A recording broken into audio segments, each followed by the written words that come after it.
मरुआ 2003 दोपहर का वक्त था। मीनाक्षी मंदिर की घंटियों की आवाज हवा में तैर रही थी। गली में गर्मी थी लेकिन नंदिनी के चेहरे पर ठंडी मुस्कान थी। 11 साल की नंदिनी स्कूल से साइकिल चलाकर लौट रही थी। उसकी चोटी हवा में लहरा रही थी और चेहरा ऐसा चमक रहा था जैसे सूरज उसकी तरफ ही मुस्कुरा रहा। गली के कोने में एक दुबली पतली लड़की चुपचाप खड़ी थी। नाम था उसका पांडी महेश्वरी। सब उसे लड़की ही मानते थे लेकिन वो खुद अंदर से कुछ और ही महसूस करती थी। उस दिन उसकी नजरें नंदिनी पर टिकी थी, जैसे कोई किसी ख्वाब को देख रहा। एक दिन स्कूल से लौटते हुए नंदिनी की साइकिल पंचर हो गई। धूप तेज थी और वो बुरी तरह से पसीने में तरबतर हो गई थी। तभी पांडी धीरे से पास आई और बोली, मैं ठीक कर दूं? नंदिनी हंसी और बोली, अरे तू तो कमाल है, चल कर दे। वहीं से उनकी दोस्ती शुरू हुई। अब दोनों साथ स्कूल जाते, आम के बाग में बैठते, मंदिर के मेले में घूमते। नंदिनी बेफिक्र हंसती थी और पांडी चुपचाप उसे निहारती रहती। लेकिन इस दोस्ती के पीछे पांडी के दिल में कुछ और पल रहा था, कुछ ऐसा जो वक्त के साथ जुनून बन गया। पांडी को अपनी पहचान को लेकर हमेशा से उलझन थी। उसे लगता था कि वो जो है लोग कभी नहीं समझ पाएंगे। मदुरै जैसे शहर में जेंडर को समझना वैसे भी मुश्किल था। एक बार स्कूल के नाटक में पांडी ने लड़की का रोल किया। सबने तारीफ की। नंदिनी ने भी कहा, तू तो राजकुमारी लग रही थी। लेकिन उस तारीफ के पीछे पांडी के दिल में दर्द था। वो राजकुमारी नहीं बनना चाहती थी, कुछ और बनना चाहती थी, वो खुद।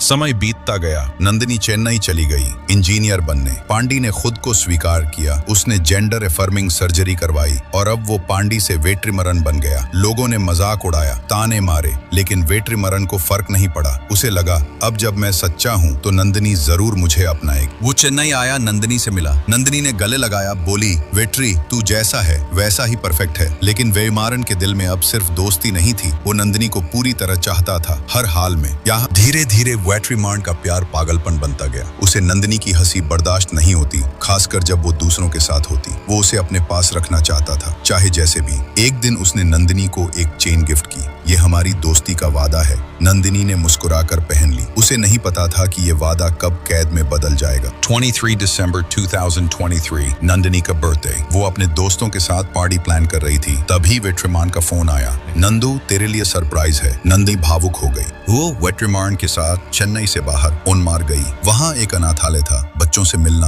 हंसी मजाक, सब कुछ ठीक लग रहा था। लेकिन असली खेल तो अब शुरू होना था। कहराने लगी। वेट्रिमरन नंदिनी को एक सुनसान जगह ले गया। बस यही है सरप्राइज, उसने कहा। नंदिनी बेफिक्र थी, लेकिन अगले ही पल उसकी दुनिया उजड़ गई। वेट्रिमरन ने उसकी आंखों में तेजाब फेंका। उसकी चीखें सुनकर रात भी सहम गई। फिर उसी चेन से उसे बांध दिया। उसने चाकू से कई वार किए और पेट्रोल डाला और आग लगा दी और वहां से भाग गया। लेकिन नंदिनी की हिम्मत आखिरी वक्त तक रही। उसने वहां से गुजरते कुछ लोगों को वेट्रिमरन का नाम और नंबर बता दिया। उसने मुझे मारा, ये उसके आखिरी शब्द थे। 24 दिसंबर नंदिनी का बर्थडे, लेकिन उसके घर वाले उसके शव को ले जा रहे थे। माँ रोते हुए बोली, वो बहुत मासूम थी, सब पर भरोसा कर लेती थी। वेट्रिमरन को आखिरकार पुलिस ने पकड़ लिया। उसने साफ साफ कबूल कर लिया कि वो नंदिनी को खोना नहीं चाहता था। उसका बचपन का प्यार अब एक पागलपन बन चुका था जो किसी की जान तक ले सकता था। ये वारदात इतनी डरावनी थी कि पूरे देश में लोगों के रोंगटे खड़े हो गए। हर कोई एक ही सवाल पूछ रहा था, क्या लड़कियां अब भी कहीं भी महफूज हैं?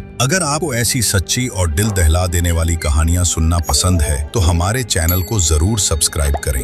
अगली कहानी में फिर मिलते हैं।